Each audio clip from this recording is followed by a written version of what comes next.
All right, let's get right into it. We're going to explore the invisible rules that shape every single one of our interactions. I'm talking about everything from a casual chat to a high-stakes negotiation. These rules are so powerful, they pretty much construct our reality without us even noticing. But think about it for a second. How do you instantly know the difference between, say, two friends just messing around and wrestling, and two people in a real, honest-to-God fight? The actions might look almost identical, but we get it. We read the situation in a split second. How do we do that? Well, look at this contrast right here. A boxing match is super structured, right? It's got sanctioned rules, a ref, clear roles for everyone involved. But a street fight, it's chaos. It's unpredictable. Now, even though both are about fighting, we understand they are completely different worlds. And that's because of the invisible frame that's built around each one. So this big idea comes from a sociologist named Irving Goffman. He called it a frame. You can think of it like the invisible architecture of our social world. It's the thing that tells us what's happening, what's expected of us, and what we should be paying attention to. It basically answers that crucial question, what is going on here? Okay, so this isn't just some abstract theory. Let's make it real. We're going to zoom in on a case study to see what happens when the frames we live by become way too rigid and start to cause some serious problems. So, meet Elise. Now, on the surface, she's the picture of success, super motivated. But on the inside, she's dealing with this intense anger and resentment she just can't control. Turns out, she's trapped in a frame that used to work for her, but now it's making her miserable. For Elise, her primary frame for most important relationships was what you'd call evaluative. Basically, she saw the world as this long series of tests where she had to perform perfectly to get approval, or maybe more importantly, to avoid disapproval. And for her, this wasn't a choice. It was just the way the world worked. And you can see where this frame came from. It was learned really early, and under some pretty intense conditions.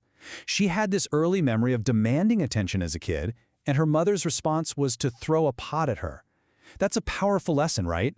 It taught her expressing your own needs is dangerous. But being a star student, well, that got her approval, or at the very least, it kept the anger away. Goffman gives us another really useful concept here, something he called keying. It's how we take a primary frame and kind of tweak it or transform it for a specific situation. The original activity is still there, but the meaning and the rules have shifted. Just like changing a song from a major key to a minor key. Same notes, totally different feel. And this is exactly where her problem shows up in a huge way. Therapy is supposed to be this space for open exploration, right? But for Elise, she unconsciously keyed it as just another test.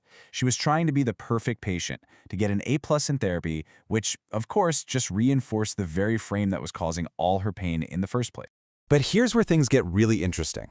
Instead of just trying to win this old broken game, the therapy took a turn.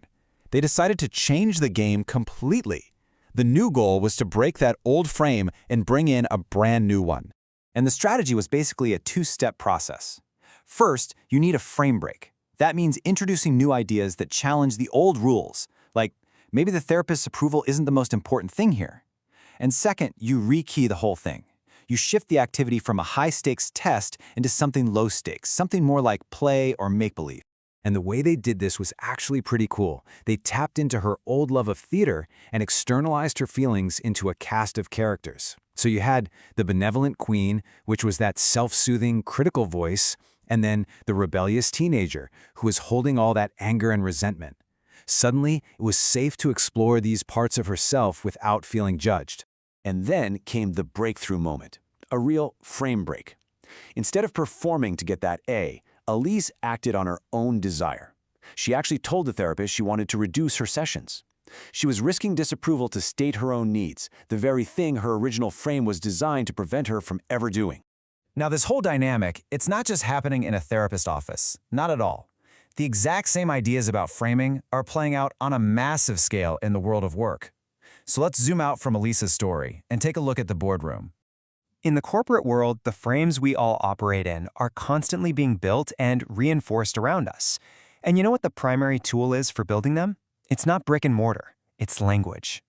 Yeah, language is an incredibly powerful tool in these settings. The words a company chooses in an email, a meeting, a press release, they're never neutral. They are actively shaping the culture, reinforcing who's on top, and managing how everyone, both inside and outside the company, sees reality. I mean, you can feel the difference right away, can't you? The message on the left creates this top-down hierarchical frame. It's all about requirements and authority. The one on the right frames the exact same task as a collaboration, as an invitation to work toward a shared goal. Same task, totally different reality. So, what's the big takeaway here? What does all this mean for you? Well, understanding frames isn't just some interesting little bit of trivia. It's like gaining a new superpower that lets you see the invisible forces that are shaping your world every day. The most important thing to get is that these frames, they aren't fixed, they're constructed.